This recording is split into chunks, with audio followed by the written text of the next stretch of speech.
Social Television Authority. Hello again, and good morning to all YouTubers and STV viewers, and another hearty welcome to this month's edition of YouTube's news and information for the social television and media networking trades.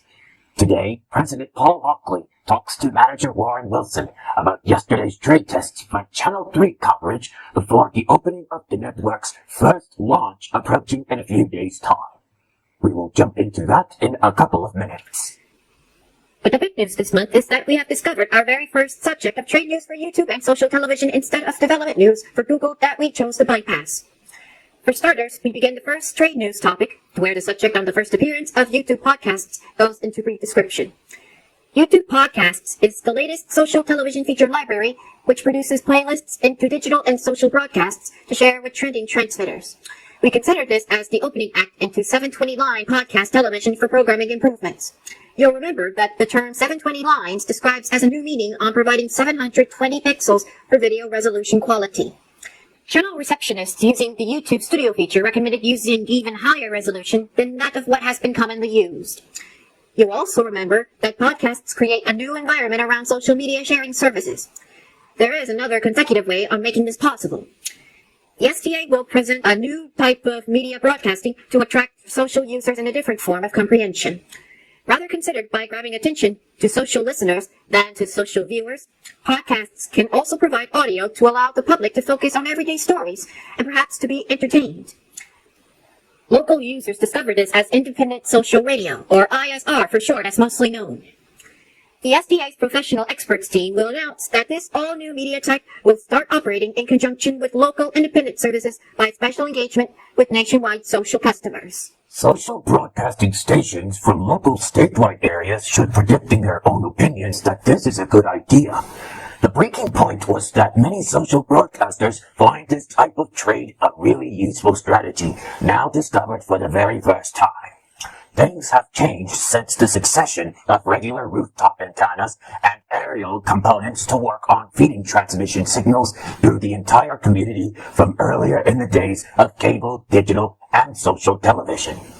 STA networking engineers plan on adding non-replacing digital antennas for extremely higher frequency in the future and will be relieved after getting satisfactory results like these. Statewide houses, offices, and buildings will have better wireless aerial performance without having to dispose or replace older or longer existing cable antennas. In other cases nowadays, the podcasting trades for independent social radio will start in session of getting adequate reviews expected later this year. In the local statewide area, we provide details on the first popular ISR podcast station shortly on its way to be aired from the new UHF subband on FM radio. iHeart Broadcasting is due to open next Friday. The service is from the Sacramento area and the surrounding county portion, reaching about nearly 8,400 people who live in the total survey area, and is covered by a co-sited pair of FM radio, UHF, and MF podcast transmitters at El Dorado. UHF is on 108 MHz in the new upper subband. Perfect stereophonic sound should be possible in Sacramento itself and as far as Rosemont and Arden. As usual with other ISR podcast stations, the UHF transmissions used mixed multipolarization. We will be explaining more details about that in a moment. The largely rural areas far in the south and west will mainly depend on the medium wave subband for AM radio podcasting, which during the day should give just as fairly good results up to about 12 miles from the transmitter. The MF signals are on 1705 kilohertz, a wavelength of about 176 meters. That's iHeart Broadcasting, now on social trade tests, and due to start podcast programs next Friday, April 7th. If you would like to find out more information about the new service in nearby local areas, you can check out the iHeart Media Service online e-page on local broadcasters. The two-station aerial range can be tuned in from UHF and FM radio broadcasting transmitters on both between 92.5 and 107.9 megahertz. The two spare presets called out from the entire FM wave subband length. Now back to mixed multipolarization, a newly general term we commonly use amongst other normal types of polarization without any kind of explanation. You may not know this in particular meaning, but we haven't talked about spiral and angular multipolarization. So what does it all mean? Prior to the topic on geometrical science, you may already know that radio waves consist of an electrical wave and a magnetic one, forming at right angles to each other and also both at right angles to the direction of travel. Scientifically, it was the electrical wave that determines not just the polarization in general meaning, but likely the multipolarization. And this was chosen to be horizontal, just as originally classified. But we made another similar expedition to the recap in a different alternative. So this was, in other words, predicted to be mega aerial, or sent by 1,000,000 wireless aerials, back in the 80s when digital UHF radio began. It's certainly true that mega aerial multipolarization actually did give somewhat slightly better results on UHF radio than kilo aerial. So it was a good decision at the time. But since then, we have seen the arrival of wireless, all-portable, and smart speaker radios with 1,000 aerial whip-like antennas. In this brief explanation, setting by 1,000 wireless aerials as this type is mentioned in our prediction was the appropriate choice of titling a new nickname for vertical polarization. To get these mobile and smart sets a fighting chance, the STA planned that from the start, its UHF social radio services would use mixed multipolarization so that receiving wireless antennas could be mounted by mega aerials or kilo aerials. How do we go about doing this? Well, we could simply mount the transmitting wireless antenna element on a 90-degree spiral, putting about half of the available power into the 1,000,000 aerial component and the other half into the 1,000. But there is a better way. The multipolarization of the wave can be made to twist.